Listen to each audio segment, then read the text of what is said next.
everyone, welcome back to Beyond the Veil Tarot and Astrology. My name is Candice Marie. Thanks for joining me. I'll be your astrologer this week. This is going to be the astro weather for August 27th through the 3rd of September 2023. Welcome, happy Sunday to those of you guys who are part of the Sunday crew. And if you're new, make sure you click the bell button below and you're subscribed so you're alerted as to when we have new videos coming out on the channel. We're here pretty much every Tuesday, Thursday, Friday, Sunday. New full moon reports, horoscopes, and much more. Please do consider donating or joining my memberships if you'd like to support my work. I'm a full-time content creator, working both with astrology, Western astrology in particular, tarot, and the Sabian symbols to make sense of what's going on in the cosmos.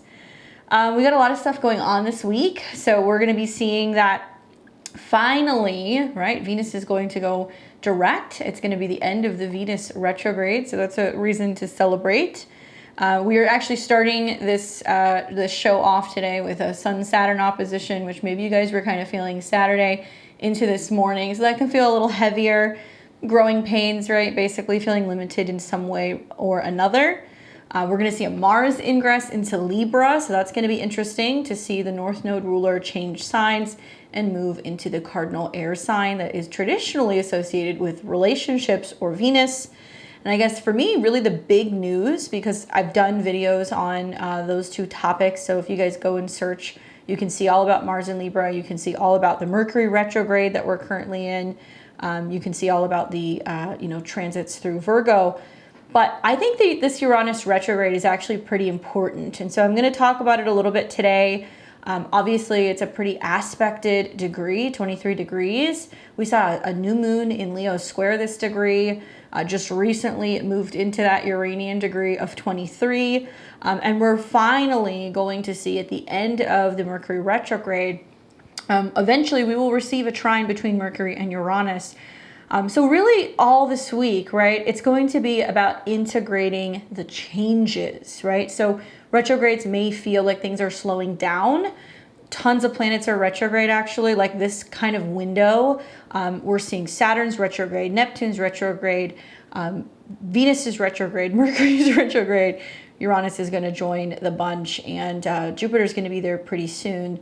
Pluto as well, can't forget Pluto. So energies feel slower. When retrogrades are happening, we're turning that energy inward. And Uranus is a planet that's all about innovation, sudden changes, fluctuations. So if you guys stay tuned to the end of this video, I'm going to take you through the Uranus retrograde, Venus retrograde, I've been talking about it so much, the Uranus retrograde in Taurus through all of the 12 signs, and talk about how to best integrate some of the change that's been happening, because my goodness, this summer has just felt like a firecracker, right? There's just always something that's just kind of popping off. All right, so let's start with today, Sunday, the 27th of July. Hello, August. Hi, can you guys tell it's Mercury retrograde? So let me start that over. It's the 27th of August. We're getting ready to go into September this week. So on the 27th, you guys are waking up this morning.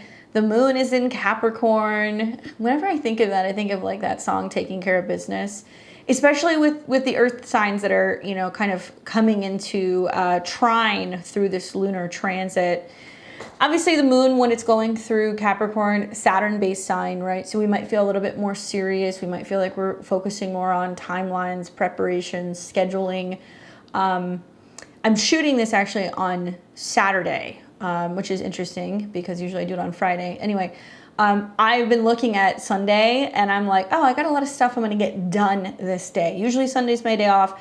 I'm going to be spending today getting some work done. Why? Because I'm liking the fact that the moon is going to be in harmony with Saturn, really since actually Saturday night.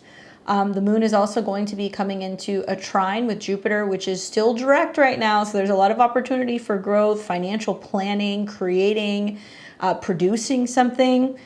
We're also going to see that the moon is still slightly in a trine to the sun in Virgo, and it's also going to pick up a trine to Mercury. So even in spite of the retrograde, I really like Sunday for being able to take care of business, which seems like kind of ironic, right? Because earlier this morning, the sun was actually in an opposition to Saturn. So I'm going to assume that you guys have been feeling this since Saturday night. Let me know, Did your parties get canceled? Did somebody rain or something rain on your parade? Were you wanting to go out and do something, but you were kind of like, I don't have the time, or there's some kind of limitation? Perhaps. So this exact opposition is actually taking place early this morning, likely when most of you guys are still in bed. And it's interesting because the sun in Virgo is like, let's get up, let's get things going. We've got an agenda, we have a to-do list, especially when it's in harmony with the moon. But Saturn retrograde in Pisces is saying, well, let's think this through. Let's take a little time. Let's hit the snooze button. So really oppositions are relational. You guys might notice that there is a sense of someone or something keeping you at arm's length today. Okay, so you might feel a little delayed. Personally, I've been feeling this all week.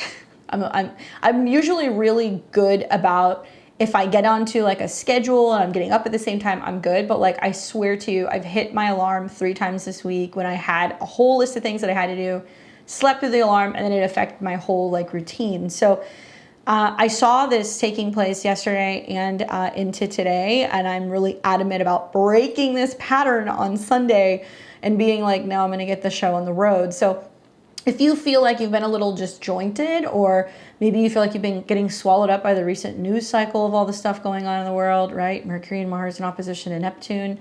Today's a really good day to kind of like reground and center yourself. And there is a way to be able to work with the practicality of Virgo while still honoring Saturn in Pisces. And that might mean that you need to take, 10 minutes extra sleep, but you still get up and you kind of, get the show on the road and you get your stuff done.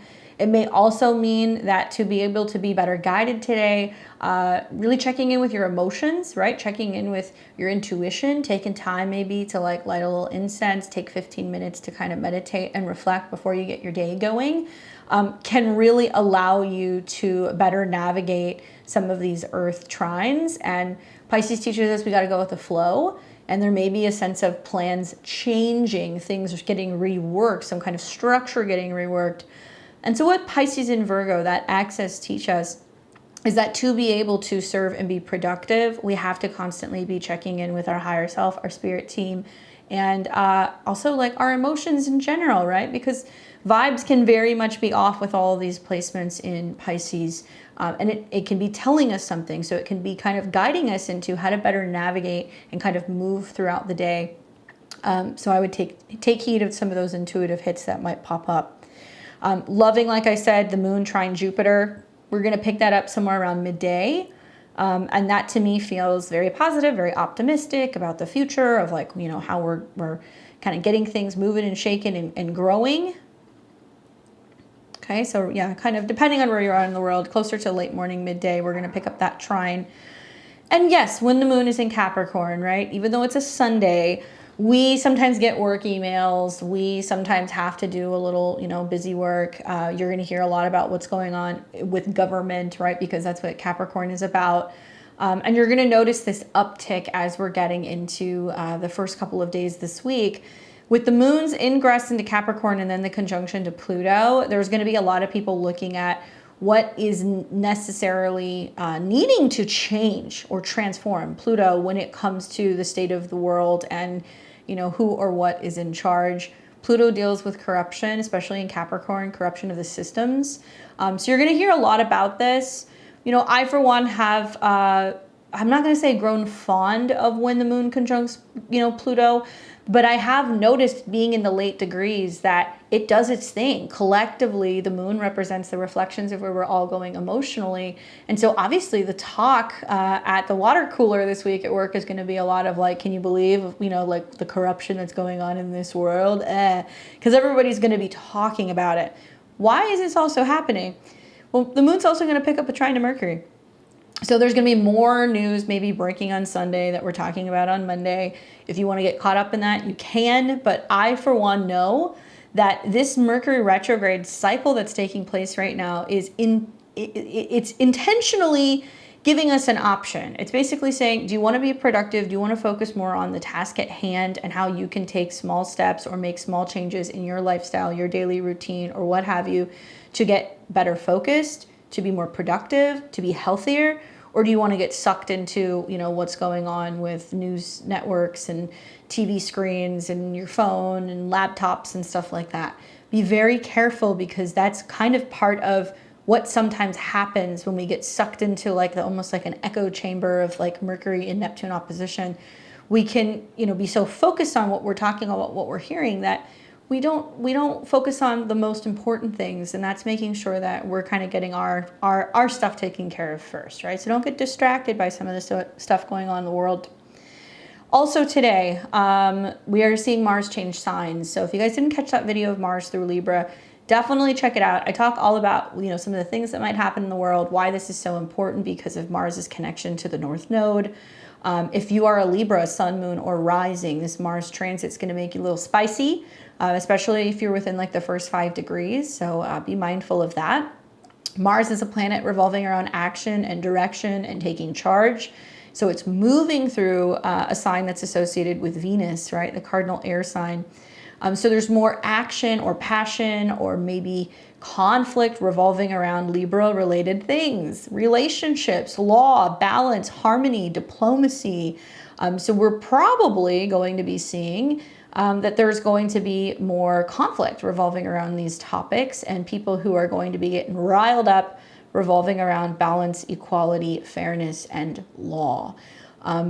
Pretty unaspected transit for the most part. So I talk in the video about how as Mars goes through this sign, it's important because essentially like when Mars changes signs about every 6 weeks, it's almost like a new area of our life is being activated where we have to take action in that particular house to better integrate and go in the direction of the North Node in Aries for personal fulfillment, or for defending ourselves, or for being more independent or being more courageous.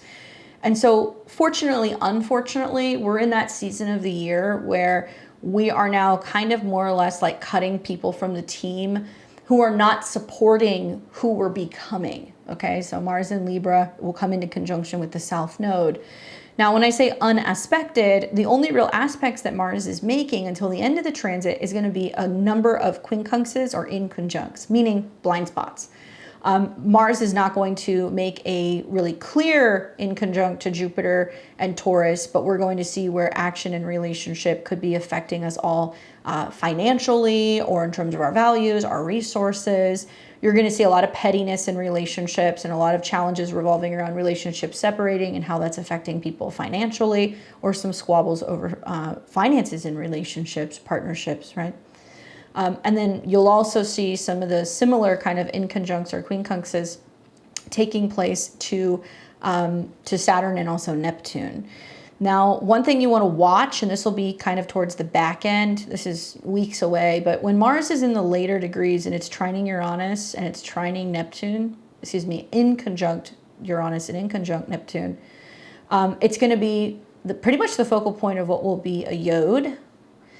And it's going to basically say, hey, some of the friction that's going on in relationships, or some of the things going on out in the world legally, or some of the lawsuits, or some of the legal movements are going to be happening to kind of better tackle some of this instability or irresponsibility within the banking and the financial system. And so I have hope that that may actually take place. We might start to see some justice, right, Libra, for some of this stuff that's happened in recent years with banks mishandling things, with banks collapsing, with intentional mergers and things going on within businesses that's trying to like take stuff over.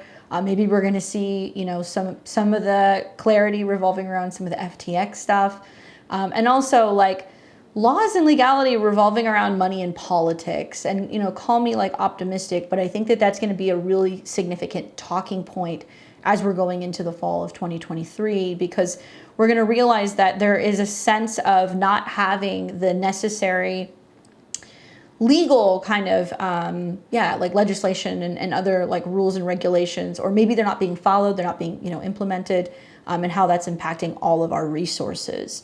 So that yod will be an interesting one. All right, so Mars goes into Libra. If you're an Aries or a Scorpio rising, you're going to be feeling that, followed by the Libra the Libra, Sun, Moon, and Rising people. You will be affected by this transit. And then what we're going to see later in the PM hours is that the moon in Capricorn is going to then start coming into a trine with Uranus. So that's about changes and innovations and kind of shaking things up. We're going to be asleep when this is happening, at least here in the US. But there's going to be some potential change or things kind of brewing overnight. So when we wake up in the morning on the 28th, on Monday, the moon is coming into the conjunction with Pluto. So I'm curious to see what's happening in the world first thing Monday morning. And then we are going to see the moon's ingress into Aquarius. Okay. All right. So another thing that you're also going to be seeing is that, Mercury is, as it's retrograding, kind of doing its thing and also having conversations with that moon.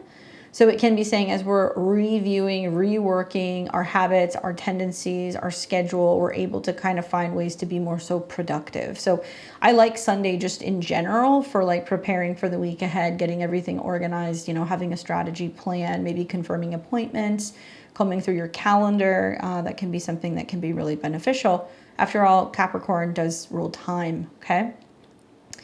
All right, then on Monday morning, when we're awake on the 28th, you're going to see a little bit later into the day, Uranus is going to turn retrograde. So this is going to be at 23 degrees. Moon's going through Aquarius. It's not doing much other than it's picking up a trine to Mars. So when the moon and Mars are in a trine with each other, especially air trines, we're active, we're connecting together. There is some kind of potential movement and collaboration with groups and like being able to kind of support one another. I'm definitely already seeing this for a number of different groups, especially on social media, people who are really encouraging people to band together and really start talking about some of the things that are going on in the world right now. I think you'll see a continuation of that and even more of like a rally for certain people who are kind of following in alignment with Aquarian or Uranian values. Now, when we start to see the moon move through Aquarius, it's also going to be getting triggered by this Uranus retrograde. So it's not going to happen until later in the day, but Uranus is essentially, as you're watching this, stationing and it's getting ready to retrograde. So it's going to be sitting at 23 degrees as of Sunday. So you're already feeling some of the energies of there's been changes. Now we integrate what's getting kind of shaken up, and what are we going to do about it? Or how are we reflecting on it? So while the moon goes through Aquarius, we're always looking at Saturn and we're looking at Uranus. I'm a modern astrologer, so I always look at Uranus first. And what you'll notice is, as we're getting into then on Tuesday, the moon's going to keep going through Aquarius and it's going to start coming into a square with some of these placements. So that's going to get a little hairy. So that'll be at 23 degrees. So if you have any personal placements around like 22, 23, 24 degrees of Taurus, this retrograde, that retrograde that's going to be starting might be a little bit more so impactful for you, as well as Aquarius risings, okay? Taurus risings, Aquarius risings, you guys are probably going to feel that a little bit more strongly. So the moon's going to keep moving on Monday night through the sign of Aquarius. We wake up on the 29th. And now the moon starts coming into an opposition with Venus. Okay, this is in the morning. But this is a time to watch, especially those of you guys. I've seen a number of comments of people who are like, I'm a trader, I'm an investor, and they want to know about like my financial transits. This would be one of them. So Tuesday the 29th. When you start to see the moon in Aquarius begin squaring Jupiter, so there's going to be some kind of collective radical reaction, uprising, the need for freedom, for moving around, for innovating, for sharing. But the moon is coming into the full moon phase. Once the moon gets into Pisces, we're going to have a full moon. So this moon squaring Jupiter is saying collectively we're all responding in a very big way to something that is taking place with the financial system or something revolving around law, right? Jupiter, maybe the planet. Obviously, there's a lot of talk right now about climate. Something that piqued my interest that I saw recently. It's not all over the mainstream news, but I'm seeing it on independent media. Apparently there was like almost 70 arsonists that were involved in setting the fires that went off in Greece. And you can fact check that. I went and did my research, but yeah, basically like politicians or government in Greece being like, you know, this is terrible. These people are going and setting these fires, and look what happened in Greece. So interesting how that doesn't necessarily go hand in hand with the narrative that's about this like global warming. We're actually starting to see where there is things that are artificially Uranus in like lighting things up, basically, that's impacting our planet. I'm not saying all of it is, but that's a pretty big story, and I think that that's something that people need to be aware of. Obviously, chaos is Uranus, but so can Aquarius. So I'm wondering if we're going to be hearing more about artificial things that are affecting our planet, Uranus retrograde in Taurus, are affecting our banking system, our resources. It's also potentially going to be a time where when the moon opposes Venus, which is also at the degree which it's going to station, okay, it's going to stay at 12 degrees, we're going to feel like something's out of reach. Those of you guys who have been going through some relationship challenges, right, through this Venus retrograde, the Venus square Uranus, perhaps maybe like this is a time where it's really helpful to have the support system of friends and others when you're starting to feel the effects of, oh, I'm having a hard time navigating not being in a relationship and not being with another person and not having togetherness, or not feeling supported maybe by relatives or by friends. When Venus is in opposition to the moon, it represents like that craving for something that we just can't have, whether it's something sweet or it's a hug or physical touch. But Venus is the dispositor. It is the ruler of Jupiter and Uranus. So it's basically saying everybody is collectively responding to the fact that something is dramatically changing in regards to the financial system, Venus retrograde, and Venus is still in a pretty extended period of a square to Jupiter, which is magnifying this. Watch what's going on with the markets on Tuesday, the 29th. This is setting up essentially a T-square between Venus, the moon, and Jupiter and Uranus. And so it's going to feel like something big is taking place. That's like, oh my gosh, how is this potential full moon conjunct Saturn going to affect the markets? Come on, guys. You're seeing a lot of people who are getting all worked up about, oh, you know, our mandates coming back, or, you know, health restrictions and limitations. And it's hard to say. You know, Jupiter is traditionally the ruler of Pisces. So for this moon to square Jupiter, and then we're going to have a full moon conjunct Saturn, I do feel like it'll be interesting to see what direction this goes with the markets. We might see some kind of highlighted situation where people are looking to leaders, right, Saturn, to see, well, how are they going to help us? You know, what are they going to do? The other thing that you're going to see is the moon continues to keep moving through Aquarius on the 29th, on Tuesdays. It's going to start picking up a sextile to Chiron in the North Node. So it's encouraging people to be, you know, focusing on healing themselves, going their own way, doing something different, standing out if they need to, and then a trine eventually to the South Node. So it's helping kind of clear out imbalances in karma and things revolving around relationships. So that's going clear on into the evening. We will pick up in the evening also a moon square Uranus, and this is also a little uncomfortable, especially when we see the moon in disharmony, a hard 90-degree square with its ruler, right, or its dispositor, Uranus. So it feels a little emotionally destabilizing. It feels a little overwhelming. It feels a little concerning, especially in regards to stability and like resources on the evening of the 29th. So make note that Tuesday evening is like probably a time where you just want to kind of take it easy. Obviously, we're coming into the full moon, which technically won't happen until the next day. But because this is such a highly aspected lunar transit leading up to the full moon, this is going to be one that's going to last a couple days, friends. Okay, you're going to see this like basically the 29th, I think, through the 31st, that the full moon energy is going to be alive and well. All right, so the moon's going to keep moving. It will make its ingress on the 30th. So this is going to be on Wednesday into Pisces. And that'll be in the morning. And moon enters into Pisces.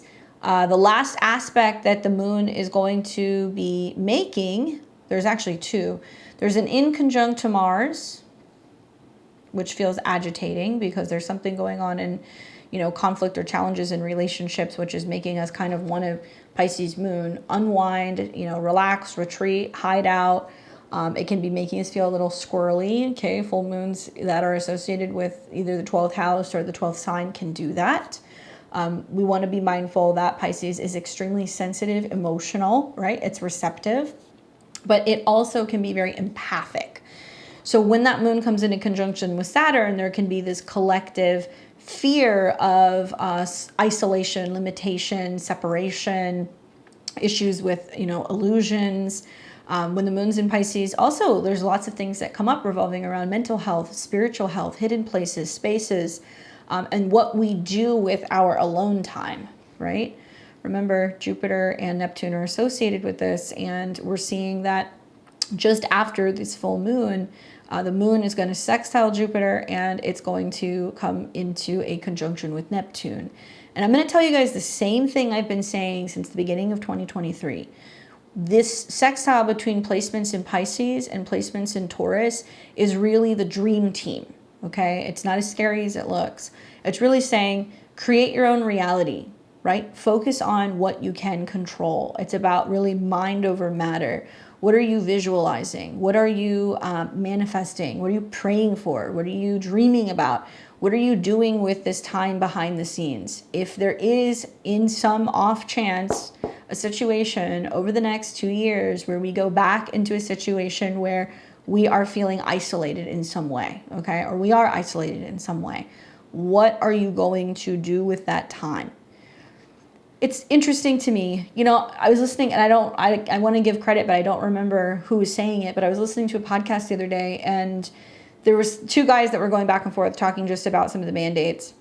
And they were saying, one of the speakers was saying that in his perspective, society has fallen into 3 groups.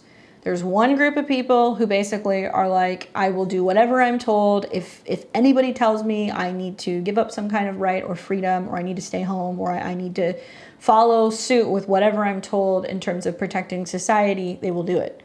And there's like a center group where these are people who are actually really open to people voicing concerns, or people being able to talk about exercising critical thinking, and like really looking to science, and like having the open forum for debate about, how we should be handling things as a society. But those people are afraid to say something, okay? They don't want to say anything. They don't want to upset their employer. They don't want to upset their spouse. They don't want to get into it with relatives.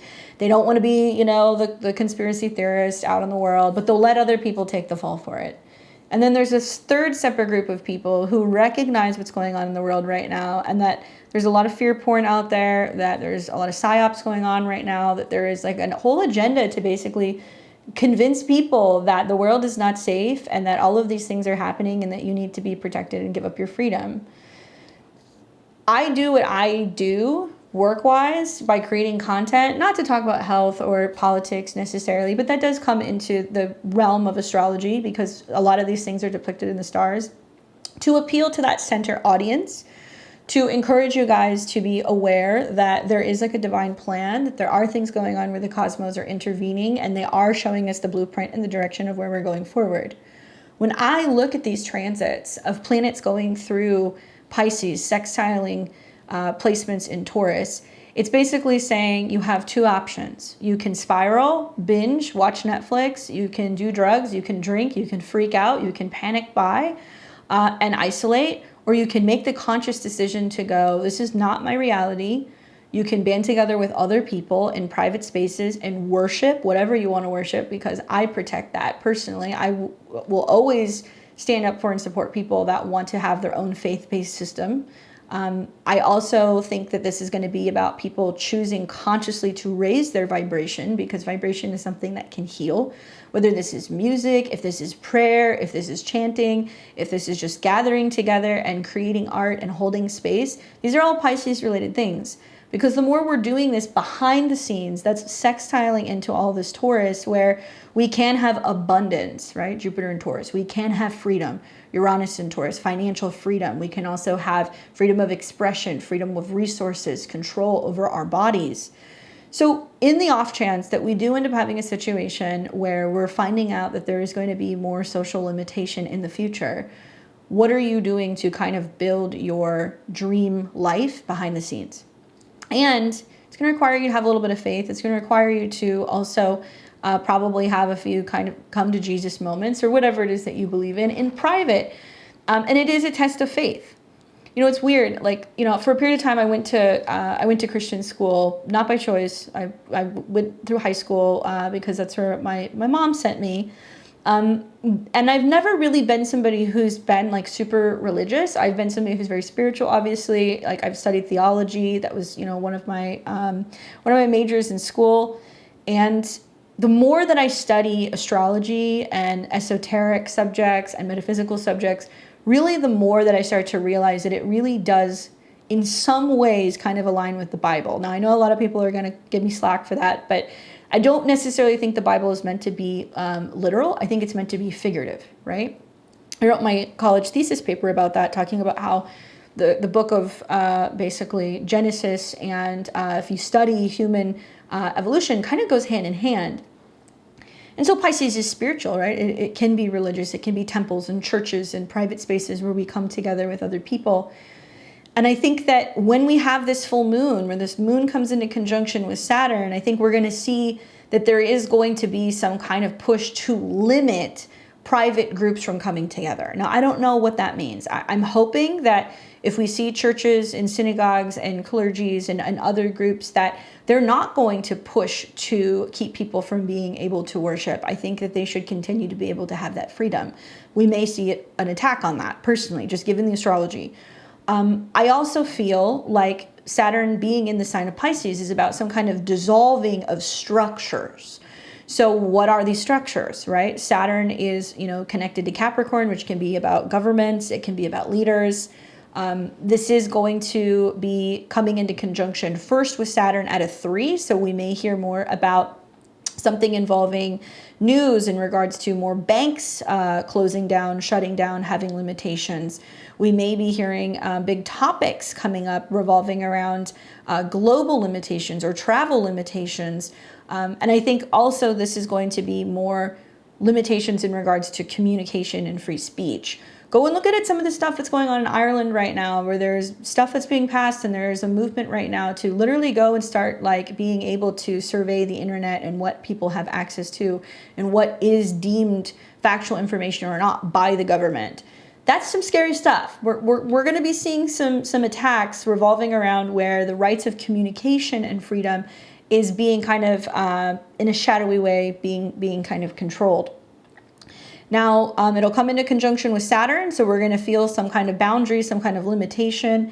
You know, could it be some kind of collective disappointment or sadness? Maybe.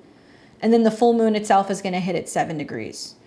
So you have anything around 6, 7, 8 degrees of Pisces or the mutable signs, you're going to feel this. I did a whole video on the full moon in Pisces. Go and check that out because it definitely has a lot to do with the Mercury retrograde. I don't want to get into it now. But we see these oppositions taking place in the sign of Virgo, and it's going to be about what is being reworked, rolled back, reevaluated when it comes to health and wellness, and how potentially it's setting everybody up to kind of like spiral a little bit with this full moon in Pisces. Turn off the TV, go outside, interact with people, breathe fresh air. Okay, I think you guys get what I'm saying. Don't allow yourself to get consumed with some of the stuff that's going to be coming out this next week, and have a little bit of faith and be focused on what you're building and how you're reworking and reconstructing the life that you want. And abundance looks very different in the future. It's not going to be an expensive bag. It's not going to be a big bougie house. It's going to be Jupiter in Taurus things. It's going to be farmland. It's going to be flowers. It's going to be herbal remedies. It's going to be physical open spaces that you can spend time in, that you can enjoy, natural resources and abundance. It's going to be healthy food that's going to be natural and not something that's kind of like manipulated. So if you value these things, then as you're seeing planets in Pisces, like Saturn and Neptune coming into sextile, those are things you're doing behind the scenes. Those are things you're studying. Those are things you're learning about. Here's some stuff I'm learning about. I'm getting really into learning about like electroculture, where you can go and take like copper posts, and there's like wires and all kinds of things that you can create, or you can buy them, sticking them into your gardens to be able to like pull the conducted energy from the air to grow bigger, bigger gardens. So, you know, fuller berries and vegetables, and apparently it's just pulling all of the electricity through the air, and it's using the conductor of the copper into the soil to be able to use it almost as like a natural fertilizer, right? So you guys are going to hear about fertilizer shortages and stuff. Go and learn about this, because it's a very cheap, efficient, innovative way to be able to have healthy gardens. I'm also learning a lot about feng shui. It's something that's been interesting me, because Saturn in Pisces, Saturn is my 4th house. So I'm learning about that, how to like reorganize things and how to kind of create a better flow in a space. What are you guys learning about with these planets in Pisces? What kind of mystical, spiritual practices or religious practices, or even practical things are you learning about that's helping kind of give you some kind of peace and calm your mind? I'd love to know. So then we have that full moon that's going to be taking place. Like I said, it's going to roll. So you're going to see this as the moon then starts coming into an opposition with Mercury by the end of the day. So we're having a difficult time relating. Mercury is retrograde, and it's going to be at an 18 degree. And this degree deals with health. So I'm watching what's happening on the 31st in the evening going into Friday the 1st, because I think there's going to be a lot of miscommunications and misunderstandings revolving around health and, health regulations, schedules, habits, patterns. Then we're going to get into Friday the 1st. So this is going to be September 1st.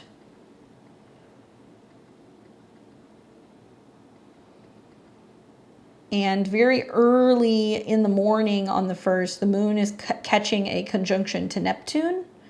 Most of us will be sleeping, but look for those weird and wacky and wonderful dreams. I imagine that could be interesting with the moon conjunct Neptune. And then as we're waking up in the morning, totally different vibe on Friday. The moon is in Aries. We wake up and it's like off to the races, getting things done. Obviously, when the moon is in Aries, we're looking at Mars, and Mars is in the opposite sign of Libra. So with that aspect, you're going to see the moon in Aries in opposition to Mars. And, you know, something I've noticed, maybe it's because I am an Aries moon, but when the moon's in Aries, it's like, leave me alone, I got to get my stuff done, I got to go and do my thing. You know, it's like there's strong impulses to work out, go and get stuff done, you know, do my own thing. And you guys are going to see that the need to do your own thing is very strong out in the world Friday afternoon. People are going to be feeling these impulses. The moon will oppose Mars, okay? So especially if you're a cardinal sign, like the first 5 degrees or so, watch out for some of the friction in relationships with other people, because Mars in Libra is action with relationships. Moon in Aries is what I got to do. And this makes me feel like people are going to be a little agitated, a little combative, not communicating very well, not relating very well. You know, Libra wants to say, let's work together. And Aries says, like, you know, I gotta do my own thing. So when these two are in disharmony, sometimes doing our own thing means that it kind of rocks the boat a little bit with other people. All right. So that's going to be in the afternoon on Friday. That's the only real big transit that you're going to see. And then as the moon keeps moving through Aries, we're going to see it in the evening hours come into an inconjunct with the sun. So something feels a little disjointed when it comes to our actions and desires and like what we actually have the time or the capabilities of being able to do. And then in the early morning hours on September the 2nd, so this will be next Saturday, the moon is starting to come into a trine with Venus. So that's a little bit more harmonious. We're finally moving out of the opposition with Mars, so that's nice. And we're going to see the moon and Venus trine, which means that we can have more opportunity for love, for connection, for enjoyment, for relating to each other. I think it can be a little bit easier to kind of, yeah, spend time with other people and maybe socialize on Saturday. And then we're going to see the moon come into conjunction with Aries. Excuse me, with Chiron and Aries. And this is going to be midday.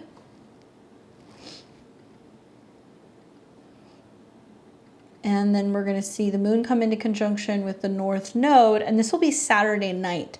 Take note of what you're doing Saturday night. Are you working out? Are you focusing on your body? Are you initiating some new thing? Are you spending time by yourself, right? Because we have Chiron, the moon, and the North Node all in conjunction saying emotionally we need to be in a place of being in tune with our body, our emotions, healing ourselves. If something feels off, if something's not feeling so great, I'm looking at Mars being in the opposite sign, which is the dispositor of all of this. And there can be some friction with other people, which puts us in a situation where we're like, I need some time to myself, and needing to kind of rest and reflect and do something with all of this kind of Mars Aries related energy. So doing something active on Saturday night would be ideal. Even if you're like, hey, I'm good, I'm hanging out with my partner or my family or everything's fine.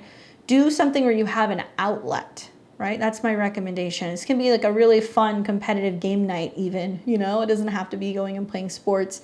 But some kind of competitiveness with other people can actually be quite lovely.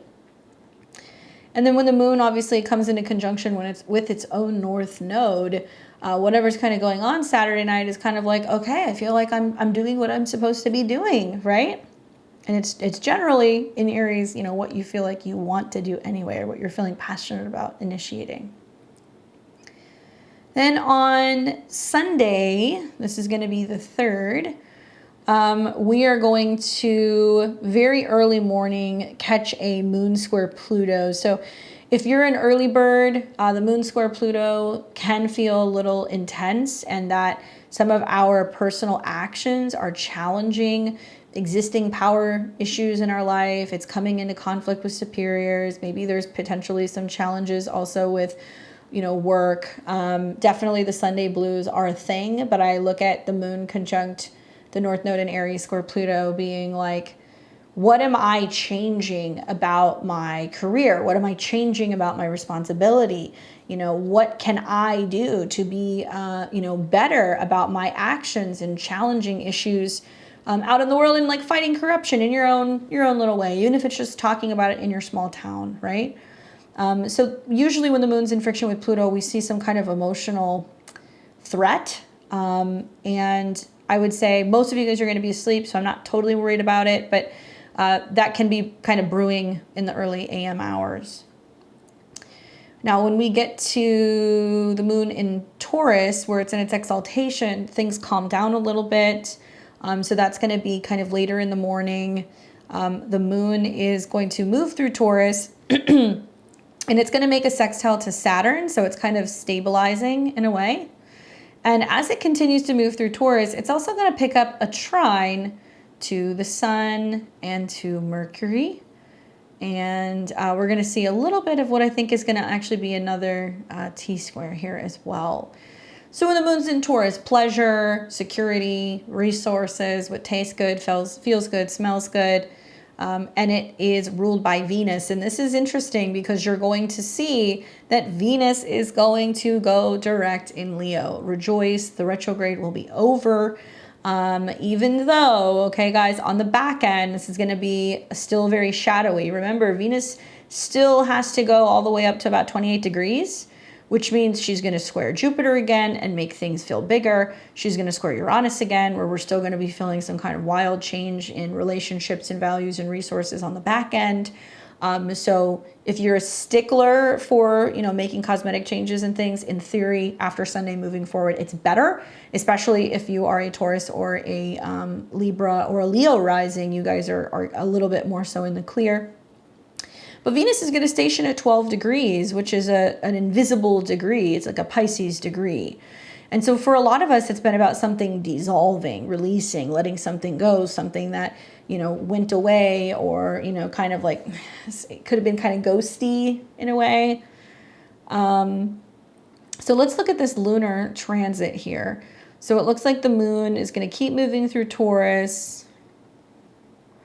Venus goes direct in the PM hours, so that's going to be, yeah, in the evening. And that enhances the flavor of the moon in Taurus. And then we wake up in what's going to be Monday, and then you're going to start seeing the moon come into conjunction with Jupiter and square Venus, and also trine the North Node. So a little bit in advance, but actually next Monday, I like this astrology. I like the moon Jupiter. I like the trine to Mercury and the sun. So make a note of next Monday as also being a productive day. This is also when we're going to be seeing that Mercury will be in a retrograde trine to Jupiter.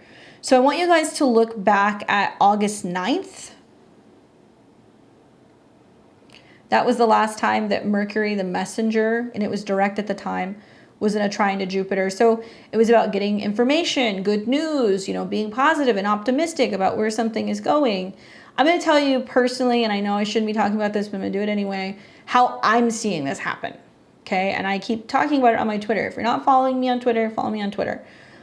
Mercury, which represents communication and information and documents and travel. It's in the sign of Virgo, which is about health. It's about nurses and doctors and the service industry and people who kind of help heal others. I'm seeing so many posts of people in the healthcare field who are getting the word out preemptively, who are nurses and doctors on the front line saying, we're being pulled aside and being told that we need to clear certain wards of hospitals and prepare rooms for this incoming, I'm not going to say it, and that, you know, we're going to potentially have all kinds of new health limitations and that we need to reorganize retrograde and create space for this incoming change to the health climate. Mercury trine Jupiter is like people being like, I want to get the word out. And Mercury is coming in the form of the messengers that are people who are in these industries. It's trining Jupiter in Taurus, which is saying, I need to use my voice, right, to let other people know. And Jupiter is about the moral side of things. It's being like, is this right or is this wrong? And people feeling like, I need to say something, I need to speak up and get this information out. And it's gonna, I think you're gonna start seeing more of this happening globally. I think it's also going to be about reviewing and revealing purchases and documents and things revolving around the fact that there is some move to do this and the financial connection, Taurus, to these potential moves. Keep in mind, guys, all of this is happening in opposition to Saturn and Neptune, which is about hospitals, private centers, you know, camps, things that are hidden, stuff that involves international matters. And so one person, and this is what's so interesting about the internet right now, or social media, one person can put out some kind of information, and it could be true or false with all honesty, but people who are like, this is what I was handed at work, or this is what I was told is coming. And that has the potential to spread to millions of people. Jupiter makes things big. Jupiter is also about laws. It's about rights, okay? And believe it or not, Aries might be the head, but Taurus is the face. And Taurus is also connecting to the throat. Mercury is the voice. And so I think I'm seeing this in a sense of people speaking up. They're talking about it. I'm seeing people also that are going and reviewing and learning about what their rights are, Jupiter, what the laws are, Jupiter, when it comes to being able to spend freely, shop freely, you know, go places, do things, especially because Virgo is going to be hospital places or medical spaces, offices, doctors' offices. It's also going to be public and civil servants, so you might hear more about these people. It's also going to be about restaurants or, you know, hospitality and places where you may, you know, go and get a haircut or you go and get your nails done. And so if you're going and participating in these things in parts of the United States or in parts of the world, it's important to be aware of your state and federal laws when it comes to whether or not something actually is a law or if it's being recommended. Because I feel like if you guys use the astrology to your advantage and you're well-read and you understand what your rights are, and if enough people talk about this, then I think we could potentially prevent what could potentially be a whole 2020 scenario all over again. Sorry, I have to speak out about it. All right, so that's basically this week at a glance. To go a little bit more in depth, to the Uranus retrograde. So with this retrograde, so we're going to see the retrograde take place between August 28th and January 27th. So on the 28th this week, Uranus is going to go retrograde. It means that until January 27th, 2024, Uranus will continue to be in retrograde. If you have any planets that are going to be, let's say, 18 degrees through 24 degrees of Taurus, you're going to be the most impacted, because Uranus will retrograde from 23 back to 18 degrees of Taurus. Equally, Aquarius risings, you're going to feel this because this is your chart ruler. And all of the fixed signs, 18 to 24 degrees-ish, you guys are going to feel that square. Now, when we have a Uranus retrograde, definitely, especially in Taurus specifically, one thing that you may notice is that there's financial changes or instability, all right? So Taurus is associated with money, possessions, and material. So during this transit, there can be unexpected financial changes that can be positive or negative. We may experience fluctuations in income, investments, financial priorities, and it's essential to be flexible when these changes happen. The problem is that Taurus is a fixed sign. It doesn't want to be flexible. Uranus is also associated with Aquarius. It does not want to change. It wants rebellion. It wants some kind of like revolution. So as we're going through this retrograde, I think it's going to be more challenging in Scorpio season, like when we're seeing the sun and Mars come into Scorpio and we have that new moon mid-November. So for right now, it's so-so because we're going to be picking up a number of trines in Virgo to Uranus. But you'll see the fixed months, November, and then ultimately, I think February, those can be kind of turning points where we're really feeling the pressure. But by the time we get to February of next year, Uranus is going to be direct and Pluto will be going back into Aquarius. We see a reevaluation of values. That's another big thing that happens because Taurus represents values and essentially what we hold dear. So it's possible that this retrograde prompts us to reevaluate some of our core values and what it truly means to us.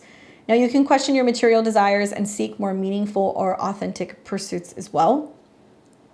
There is definitely a desire for independence, but like I said, this whole week is about integrating the changes, right? Uranus has been direct and it's been in a 23 Uranian degrees. So there's been shakeups going on all over the place the last month. I think for a lot of us, we're feeling like the dust is settling. And now we're like, okay, so this situation happened or that blow up happened. Like, how do we integrate that change now that, the cat's like already out of the box? I feel like for many of us, that desire for independence is a huge theme because Uranus is a planet of like independence and innovation.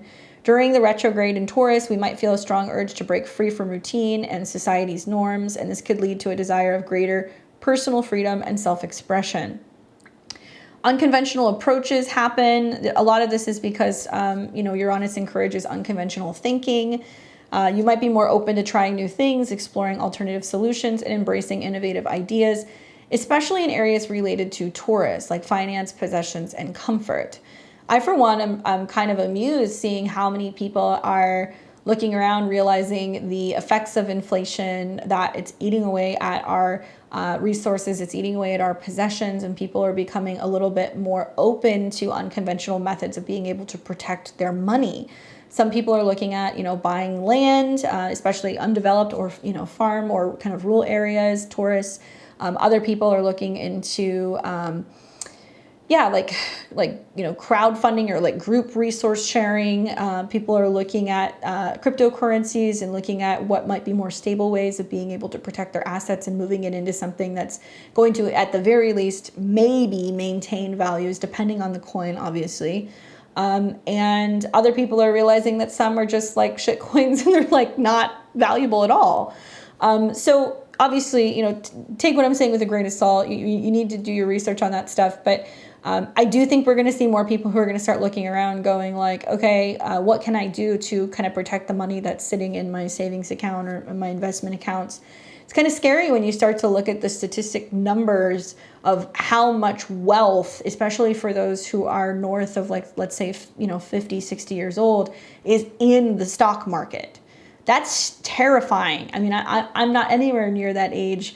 And thankfully, if I had that kind of money, if stuff did go south, I know that maybe have a chance at bouncing back. But I think about how many people are blindly trusting this right now and have all of their savings and their investments in some of these accounts could potentially be devastating, be catastrophic. So, I would be really mindful that right now it's really, it pays to talk to a specialist, right? Mercury retrograde in Virgo, and to be considering diversifying some of your assets. So that way you kind of have things kind of spread in a number of different areas. So if something does fluctuate or change, you might feel like you have a little bit better protection and more so open to, making some of these changes as well. Obviously, Taurus has associations with Venus. So part of Uranus retrograde is, it can be relationship shifts. It can bring sudden changes in our partnerships. Existing relationships may experience unexpected shifts and new unconventional connections can enter your life.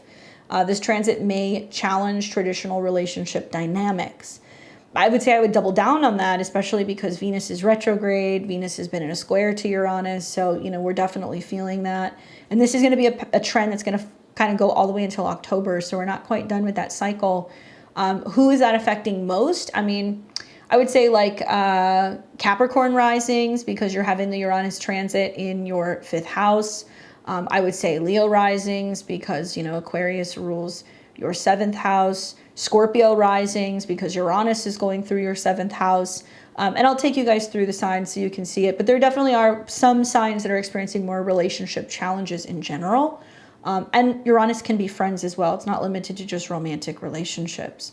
A lot of these changes, I should say, are coming from a change in values, though. I'm hearing it in how clients are talking about being like, my values are changing and it's impacting my relationship. And so there's something to be said about that as well, that some people are realizing that their goals in life are shifting. And so the people that they may have aligned themselves with in relationships may have a hard time adjusting to that. Stability versus change, right? And so like I said, this week is about integrating some of the change. But there is tension between Taurus's desire for stability and Uranus's push for change. And it can be like palpable. So it can be this tension that is just hard to ignore. Because you may feel torn between holding on to what's comfortable and embracing the need for growth and transformation. Now we'll see, rebellion and individuality kind of alive and well, even though it's retrograde. I know that seems kind of like, it doesn't make sense, but you may find yourself on an internal level questioning authority, challenging the status quo, rebelling against restrictive structures. And this is a time where you're more inclined to assert your individuality. Likely it might feel like a bit of like a tug of war internally until finally something kind of breaks. And I feel like for many of us, it's probably going to be when Mercury comes into a trine with Uranus after this Mercury retrograde. So, now is not the time to act quite yet. Innovation in material matters. I think that goes hand in hand with being more open to making changes, financially and with our resources. But it can inspire us to find innovative solutions to material challenges, and it may lead to new ways of handling finances, investments, or possessions. Environmental awareness, because Taurus is connected to the physical world, and this transit increases our awareness of environmental issues, especially hot topics like, Uranus can be connected to electricity. It can be connected to wires and power, which could lead to fire. And I think we've seen that recently with some of the Mars trine Uranus transits, but also Venus being the ruler, and where there could potentially be some financial incentives behind some of these natural disasters, some of these events. Is going green really green? Is this actually going to be better for the planet? Does it make sense to be growing meat in a petri dish, right? And then finally and ultimately, personal growth, right? That's what Uranus is about. I think it's about, being able to encourage personal growth, self-discovery, embracing change, redefining our values and seeking greater authenticity in all of our lives. So that's basically the long and short of it. I know you guys are curious to see where some of these changes are taking place in your own life. So I would like to show you that. All right, so a couple things. Obviously, I'm a Western astrologer. I practice Western astrology, and this is going to be my whole sign predictions for all of the 12 rising signs for Uranus retrograde in Taurus. Now, with that being said, I like Placidus. That's what I use in my private practice. That's what I use when I look at my transits to each their own, choose your own adventure. Certainly you could listen to your whole rising sign and you're going to get a lot of accuracy, but you probably want to look at where is 23 degrees of Taurus in your chart, which house. You may have to listen to more than one rising sign to get your answer. I recommend listening to your rising sign first. This is going to tell you quite literally where Uranus is retrograding and how it's going to impact you. The house is the area of your life that's going to be impacted. The sign is almost like it's going to be the same for everybody, but it's going to be how it's expressing its energy, right? So remember, Taurus is about money, resources, physical possessions, values, self-esteem. Listen for 23 to 19 degrees because that's going to be the degrees that we're going to see the retrograde through. So it's going to be retrograding back over things that have been taking place really for the better part of the last year. Okay. And once again, you know, my Aquarius risings, you're really going to feel this. My Taurus risings, you're really going to feel this because Uranus is very much interacting with you guys. Okay. So let's start with Aries and Aries rising. What's going on, Aries? You're having Uranus turn retrograde in your natal second house. This is about finances and your values. Okay. So financial fluctuations and unexpected expenses can arise. It's about a reevaluation of your values and what truly matters to you. And financially, you're going to see that there's going to be a bit of a change here. Uranus is associated with your 11th house of goals, but this is also the money that comes from how, you know, you're getting paid. So if the 10th house is your career, the 11th house is, you know, that money that comes from it. And I think about in general, right, for all of the 12 signs, next spring, Jupiter and Uranus is going to align. So you're going to see some like rather significant big event take place where there's going to be a lot of opportunity for growth or something speeding up or, you know, kind of, you know, potentially blowing up depending on what house it's in. But for you, I think this is about your goals revolving around your resources and how you want to make money changing, and independence revolving around your resources really coming full circle. You guys want to be mindful that this is only going to be until January. And from the end of January until April, May of next year, there is going to be some huge developments. I think right now you're reevaluating, like, where do you want to put your money? What do you want to be buying? What are your values? And how can you rearrange some of those values to lead to better financial independence, right? Let me know how that goes. It's been going for a little while. All right, so we've got Taurus and Taurus rising. What's going on, Taurus? Obviously, all eyes are on you because you're kind of like the person out in the world who's really embodying some of this kind of Uranian energy. Uranus is turning retrograde in your sign. So if you're a Taurus rising, this is happening in your first house.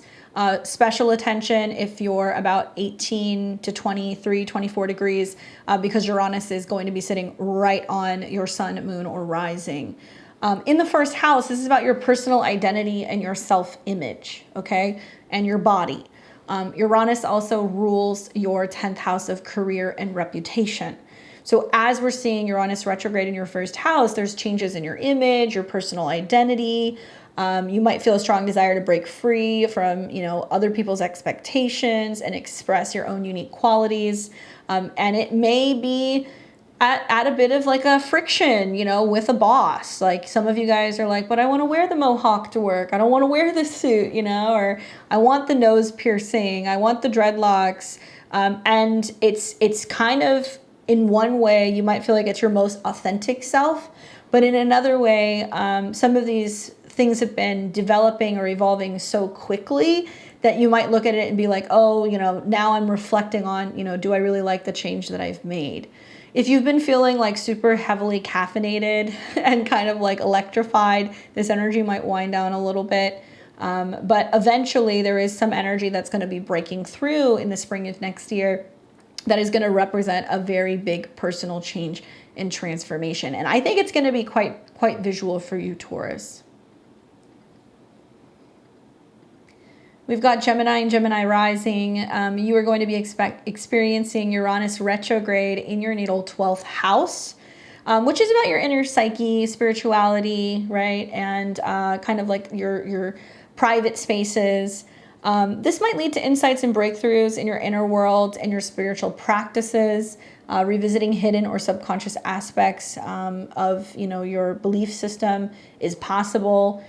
There can be a sense of also, because Uranus's connection to the ninth house, sudden, sporadic, unexpected opportunities to travel, sudden, unexpected opportunities to learn more about spirituality or metaphysical or esoteric topics.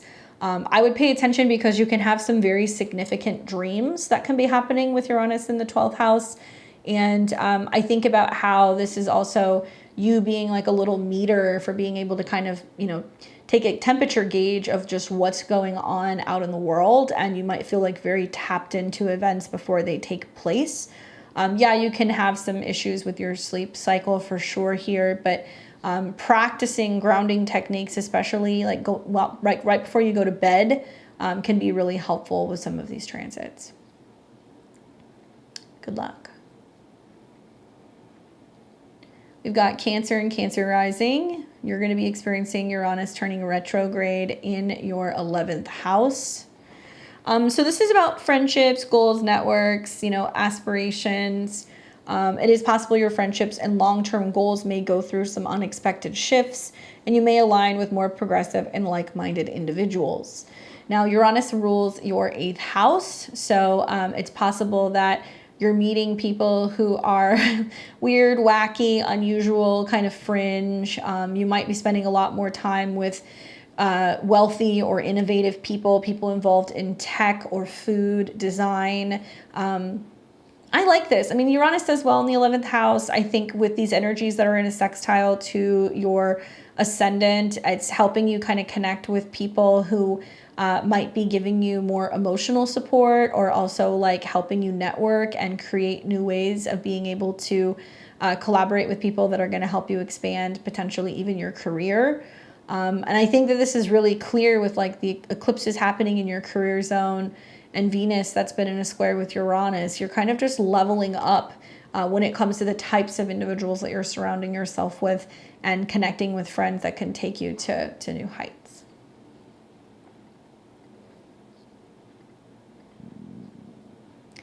We've got Leo and Leo rising. You will be experiencing Uranus retrograde in your natal 10th house of career. So this is your career or your public life, okay? So with Uranus retrograde here, your career path or public image may experience sudden changes. Seeking greater authenticity and innovation in your career is likely.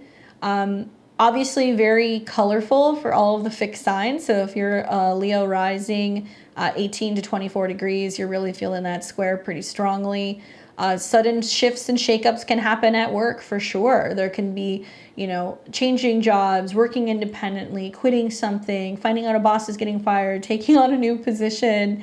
And Uranus rules your 7th house. So being that your 7th and your 10th house is being very activated, definitely there is a lot of visibility. There's a lot of eyes on you right now. There can also be sudden status changes happening where you're like, I was single and now I'm engaged, or I was married for 20 years and now I'm going through a change. And that can also impact something about your professional life. You might be reconnecting with people that you've worked with, or reconnecting with clients, or you might be feeling like there's a need to kind of slow down and integrate into like a new career that you have just recently started. And some of you guys may be doing some kind of work with a friend. There can be some kind of professional collaboration with a friend or potentially with a partner. Watch for when Venus comes into the square with Uranus, because to me it feels like there's a lot of you being like, I need to have my own things too. It can't just be me giving to someone else or me kind of giving endlessly. Planets are going through the part of your skies that are about making sure that you're making money, your bottom line is being covered. If you are sharing some kind of business with another person, that you're getting your piece of the pie. Good luck, Leo.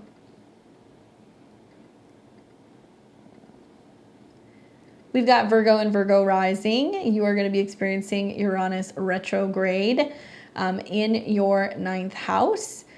So this is all going to be about travel, education, law, legality, or philosophy. A Uranus retrograde here can bring sudden travel opportunities or shifts in your belief. You might explore alternative educational paths here as well.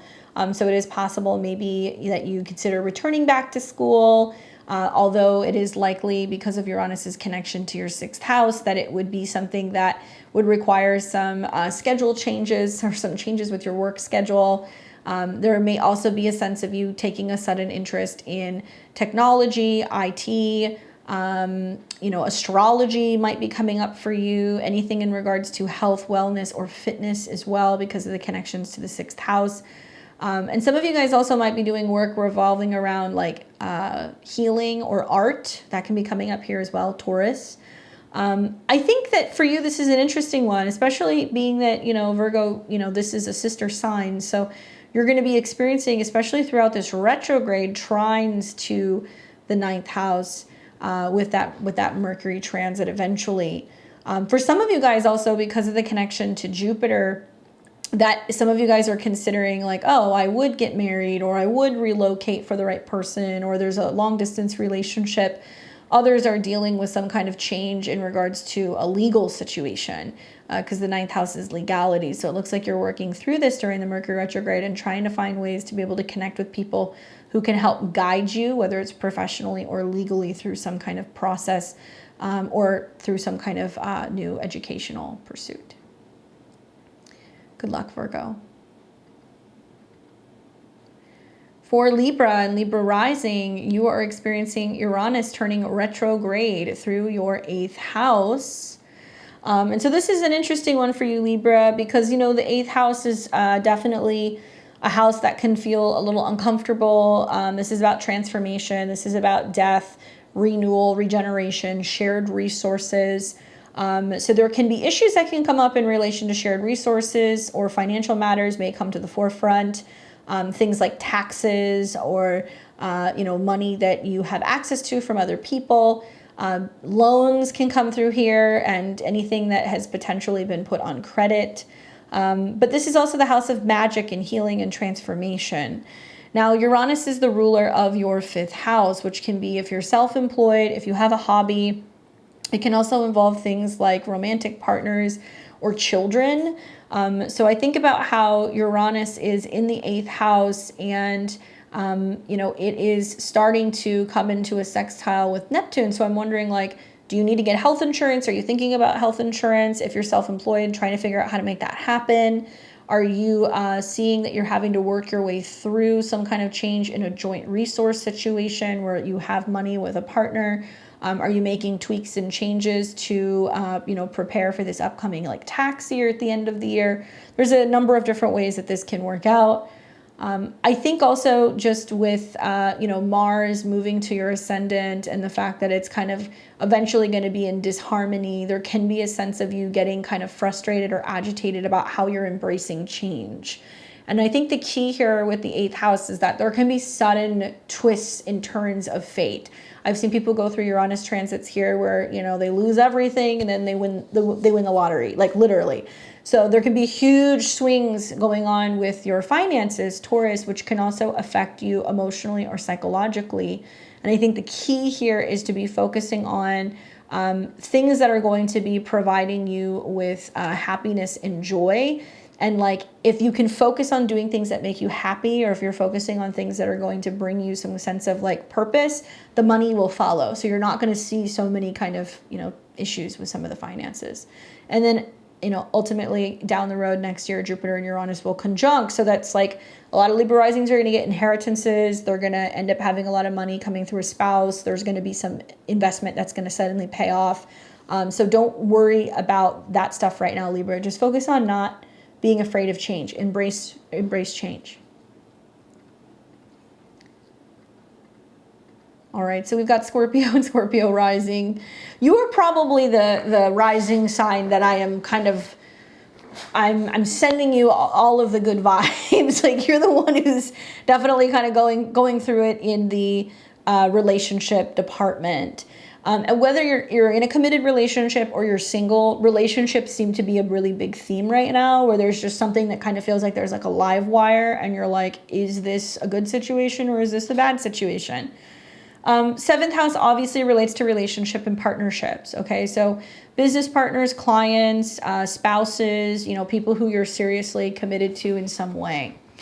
Now, if you're in a relationship that's committed, you may be noticing that partners are restless. There is a sense of them kind of acting out, being rebellious, needing freedom, and there can be a bit of like a back and forth or a hot and cold going on with a partner. Now, when you have this retrograde in your 7th house, it's going to be about existing relationships that are going to undergo unexpected shifts. And if you're single, new unconventional relationships can enter your life. Yes, Uranus is the planet of divorce, but Uranus has been in this house for several years now, and many Scorpio risings have managed to work through it. I feel like the ones where you guys have already had some existing problems, you may see a continuation of this. I would really pay attention also, Scorpio, when the moon is going through Aquarius, when this retrograde happens, because you're going to see the moon oppose Venus. So something's going to go down where a partner is going to be feeling like, something is or is not working. And it's then going to be picking up energy with the moon square Uranus. So likely right around the time of the retrograde, you're going to be like, oh, wow, something is changing with a relative or with a partner and with the future of my status or my reputation. Uranus also rules your 4th house of home. So something about Uranus turning retrograde means that a partner may be returning back to the home. They may change their mind on a living situation. There can be a sense of them, being a little restless. And especially if you're Scorpio rising, 18 to 24 degrees, you're experiencing the direct opposition, and that can feel like you're kind of at odds with another person. It's not a committed relationship. It can be a roommate, it can be a relative, it can be somebody who lives either with you or near your home. And I would just say you're going to be more so in the clear when you get to October, where Venus is no longer in the square. But some relationships are on the chopping block, and a lot of that, I think, quite frankly, is happening because partners are really feeling like they need some kind of change. And this is connected to a storyline involving work or career situations where something kind of needs to give. Good luck, Scorpio. We've got Sag and Sag rising. You will be experiencing a Uranus retrograde in Taurus in your natal 6th house. This is all going to be about health, daily routine, coworkers, your office space, pets. And when you have a retrograde here, changes in your daily routine, work environment, health, or habits may be necessary. Okay, so remember, retrograding means we're reviewing.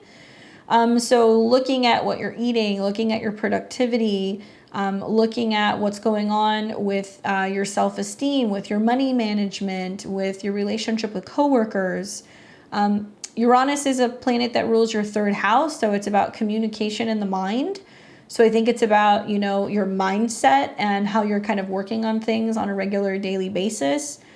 Breath work can be really helpful for you. So can making changes in your diet or working with crystals or working with herbs, because this is all the element of Earth, Taurus. There can be a sense of like needing to implement new softwares into work in your daily routine, or how you're communicating with coworkers, or perhaps even like, just even clients, honestly. I think that's going on with the Mercury retrograde with all these planets in the 6th. Now, I think it's really about embracing new wellness practices as well. And the fact that if you're embracing these, new practices, it can actually be really beneficial for the body as well as the mind. And it can also kind of calm your nerves. Uranus is going to retrograde, coming closer to Jupiter, which is your planetary ruler. Now, if it's not health or work related, it very much can be about bringing in people to kind of help you. So this can be, assistants, hiring people, bringing people in to handle Taurus related things, managing your books for a business, finding an accountant, bringing in somebody to help, clean or organize, perhaps like your space. Or maybe it's going to be about some kind of like talk therapy that you're doing more often, or using astrology to kind of better understand, better scheduling out your days so you know when things are going to go a little bit more smoothly, right? So much about this Mercury retrograde in your 10th trine is about finding ways to be more productive and trying to get the job done. And you're spreading yourself pretty thin between your responsibilities out in the world and what you've got going on emotionally or at home. So my advice is make it easier on yourself. Make the investment, Taurus, into hiring people to make your home or kind of responsibilities a little bit easier. It's worth paying for that convenience, so that way you can kind of take care of business with all these planets in your 10th house, okay? Good luck, Sag. For Capricorn and Capricorn rising, you are going to be experiencing Uranus retrograde in Taurus in your 5th house. So this is a sister sign, right? So you're going to actually, all the earth signs are benefiting from this, but I think especially you, with this Mercury retrograde and with Uranus retrograde, these planets are going to be trining your Capricorn placement. So you're going to experience earth trines. Earth trines flow harmoniously. We see sometimes better health, physical changes, more money that come with these particular trines. Now, the 5th house is about creativity, taking chances, romance. It can be about dating, can be about children. Sudden creative outbursts can happen. There can be unconventional romantic experiences. You may find new innovative forms of self-expression.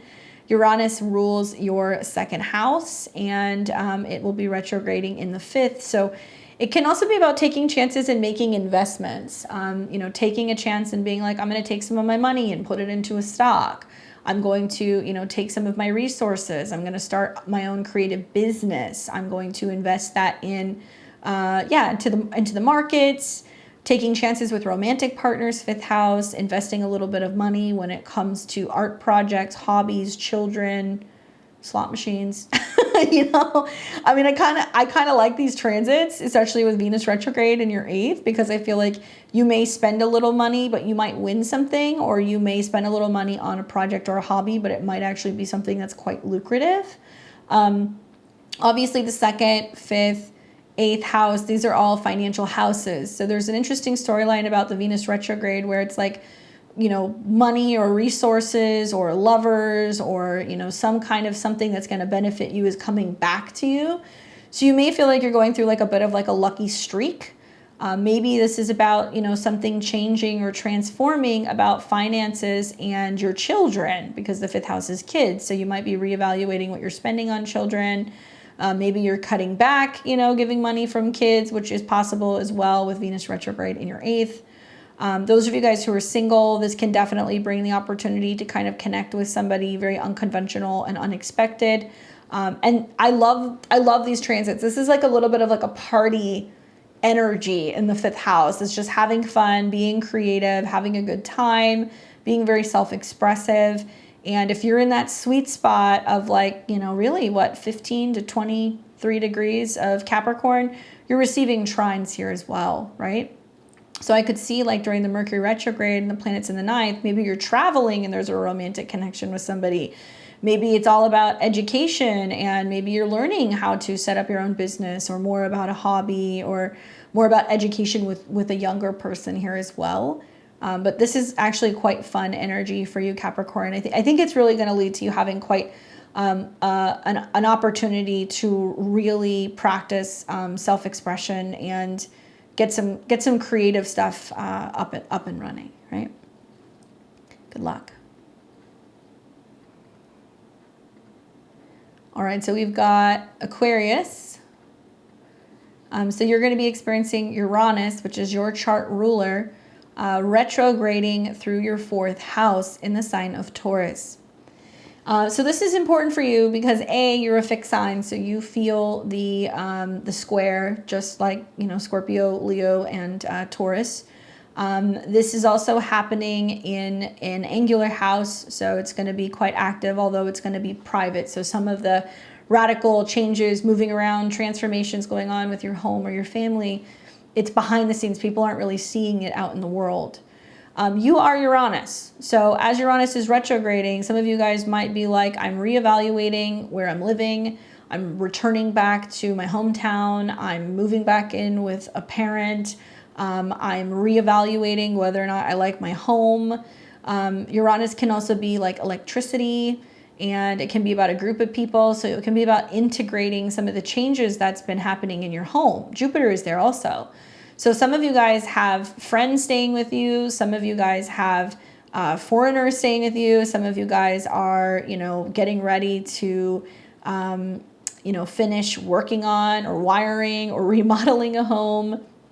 And I'm curious, let me know what's been happening with these transits, because I think the Venus retrograde in your 7th house has been where there's been like a reevaluation or a reworking of a relationship. and the impact that either your home, your past, or your family has on that said relationship. So there's been changes going on both at home and with partners.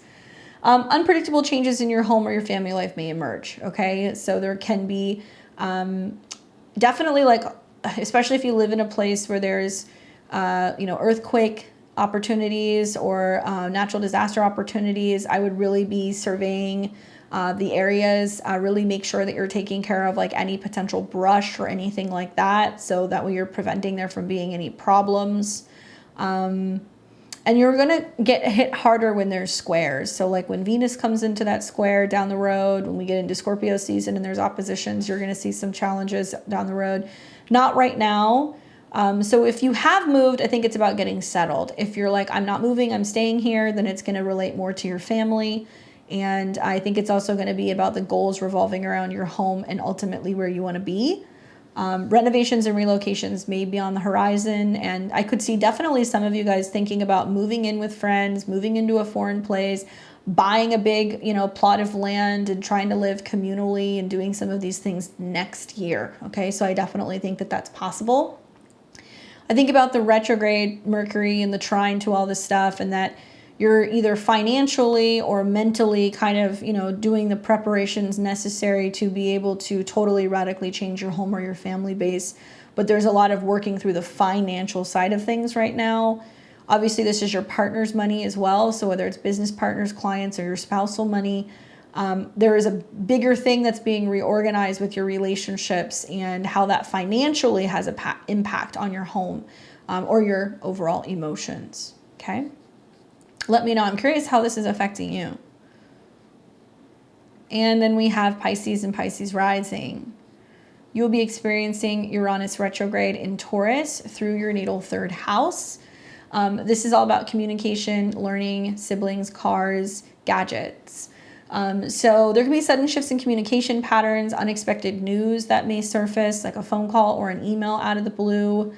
Uranus rules your 12th house, which can be about subconscious or things that you don't see coming or dreams.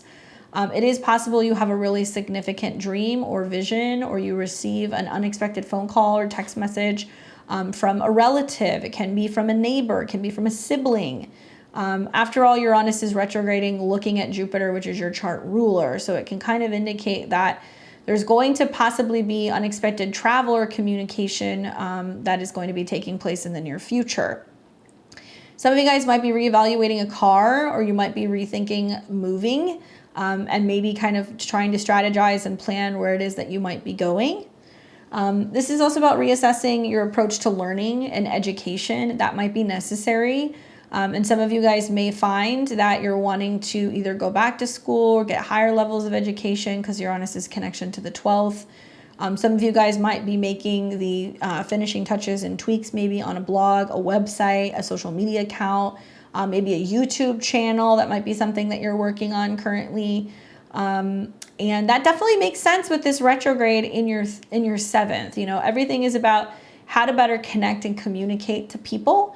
And kind of get the point across better. So I would encourage you to work with this retrograde where Mercury is going to trine Jupiter, and you can better communicate with other people and find ways to be able to have better visibility. So I really like this for like online content creators. I like this for people who are considering teaching language and using that as a motive to be able to travel or relocate and go to another place. I like this for people who are going to start doing like channeling or automatic writing, or maybe people who want to get involved in doing some form of like divination, right? And so if you're doing any of those things, I think the retrograde is going to be helping you rework ways for you to be able to kind of connect with people, especially like internationally. So it can be like gaining larger audiences. But it may take a sense of you having to get the hang of like using a new app or like a new website or a new social media. But I definitely think it's worth doing that work. And just notice how the way that you're communicating is changing. And you might feel like almost like the mind is speeding up a little bit. I think you'll see this more, especially when Jupiter and Saturn are in a sextile as well, that some of the reworkings of what you've done in this area of your chart is really going to allow you to be able to kind of share your thoughts or your ideas more freely with a wider audience. Well, I hope that's helpful for you guys in giving you a little bit of direction in how to navigate this Uranus retrograde. So like I said, we're going to be with it until January of 2024. Please let me know, how are you feeling with some of the stuff that's going on? Also the full moon that's going to be coming, so you guys can check that video out or pop back in and leave me a comment. I'll be here live on Friday. We're going to be doing live tarot readings, so you can join me at 5 p.m. Pacific time, 8 p.m. Eastern Friday night. I'll post the link early on the community channel, so if you want to get in the queue and make a donation for a reading, you can. And you can consider joining level 3 memberships. Not many people know that I have membership levels, and the top tier is going to get a reading once a month. Just some new stuff also that I have on my website. I've got some new things that I haven't quite put out yet. So number one, I'm having an eclipse webinar. So that's going to be September the 17th on Sunday, and that's going to be at 10 a.m. Pacific time, which is 1 p.m. Eastern time. If you can't make it live, no worries. There's a playback, so you'll get a link. So that's for sale already on my website. I'm offering $15 off for people who want to purchase the ticket early. It's probably going to be about 3 hours long. We're going to talk about the effects of the eclipses taking place this fall. We're going to see a solar eclipse in Libra, the first solar eclipse in this new series of eclipses in Aries and Libra, and why it's so significant and connected to clearing out karma in relationships. And then we're going to have a lunar eclipse in Taurus at the end of October, which is going to be conjunct Jupiter, and it's a big one. It's completing a cycle of eclipses from fall of 2021 in Taurus and Scorpio. Both of these eclipses are going to be ruled by Venus, which is going to be moving through the sign of Virgo. So I have lots to say about health and relationships and what changes are on the horizon for all of us financially and in terms of our relationship karma. I hope you guys join me for that webinar. I'm excited to teach it. I also have new stuff on my website. I'm now selling on sale. We've got a 12-month rolling personal astrology report. So you put in your information. I'm going to send you a digital calendar file where you can import that directly into your iPhone, iCalendar, your Google Calendar, and it's going to have all the major important transits for the next 12 months. So that's on sale as well. So check that out if you want to be able to have the cosmos at your fingertips. It's really cool. I've been using it as well, and we've had a lot of people who have given a lot of great feedback about this report. I'm also booking personal sessions now into October and November of 2023. So if you want to book a session with me, or you have a birthday coming up, or you want to give somebody a gift card, check out my website. And while you're there, please sign up for my newsletter so I can send you guys content about when new things are coming out in the channel. I'm taking this whole week actually through the retrograde to just plan some stuff. I'm working on my 2024 astrology calendar. So if you guys saw the calendars last year, the digital and the printed ones, I'm making another one for 2024 that I hope to have out this fall. We're also getting ready to launch all kinds of new products. I'm creating moon calendars and all kinds of other cool things for you guys. So if you have some Christmas list ideas, you can definitely you can send them my website. So that's it for this week. I hope you guys have a good one. I hope it's a good full moon for you. I hope you're being productive and you're thriving. Don't forget to like, comment, share, and subscribe. And I will see all of you guys back here on Tuesday. Enjoy the rest of your weekend. Take care.